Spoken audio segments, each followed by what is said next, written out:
உடனடியாக நாங்க மேற்கொள்ள ஆரம்பிச்சுங்கிறத பதிவு பண்றோம். முன்னாள் முதலமைச்சர் எடப்பாடி கே பழனிசாமி அவர்கள்.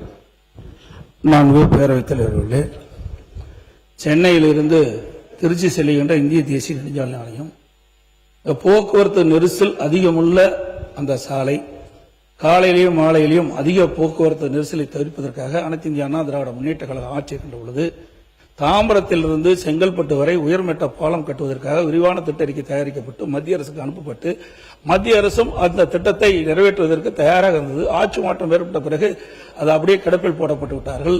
ஆகவே இந்த அரசு இந்த கிடப்பில் போடப்பட்ட சென்னையிலிருந்து திருச்சி செல்கின்ற, தாம்பரத்திலிருந்து செங்கல்பட்டு செல்கின்ற அந்த உயர்மட்ட பாலத்தை கட்டுவதற்கு மத்திய அரசோடு தொடர்பு கொண்டு அந்த திட்டத்தை நிறைவேற்றுவதற்கு அரசு முன்னுரிமை என்பதை தங்கள் வாயாக அறிய விரும்புகிறேன்.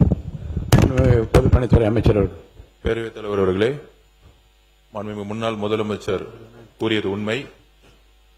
நம்மளுடைய மானிய கோரிக்கையிலேயே சென்னையிலிருந்து கன்னியாகுமரி வரைக்கும் 8 வழிச்சாலையாக உயர்த்துவதற்கான அறிவிப்பு நம்ம கொடுத்திருக்கோம். அதுக்கான டிபிஆர் ப்ராஜெக்டை உடனடியாக நாங்கள் ஸ்டார்ட் பண்ண சொல்லியிருக்கோம்.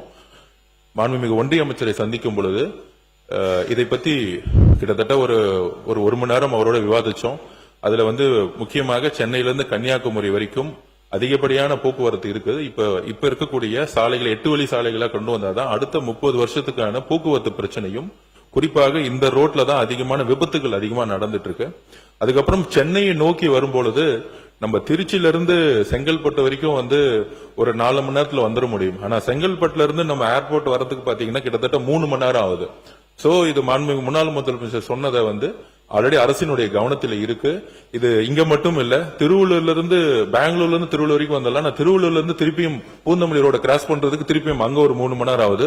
சோ சென்னையுடைய அதர் மாவட்டங்கள்ல இருந்து மற்றொரு மாவட்டங்கள்ல இருந்து உள்ள வர முடியுது ஹைவேஸ்ல. ஆனா அந்த சென்னை சுற்றி இருக்கக்கூடிய செங்கல்பட்டா இருக்கட்டும், திருவள்ளூரா இருக்கட்டும், இங்க இருக்கிற மகாபலிபுரம் மாவட்டம், இது யாரெல்லாம் சென்னை நோக்கி வரும்பொழுது கிட்டத்தட்ட 3 மணி நேரம் நம்ம போக்குவரத்து நெரிசல்ல இருக்கிறோம். இந்த சென்னை சுற்றில இருக்கக்கூடிய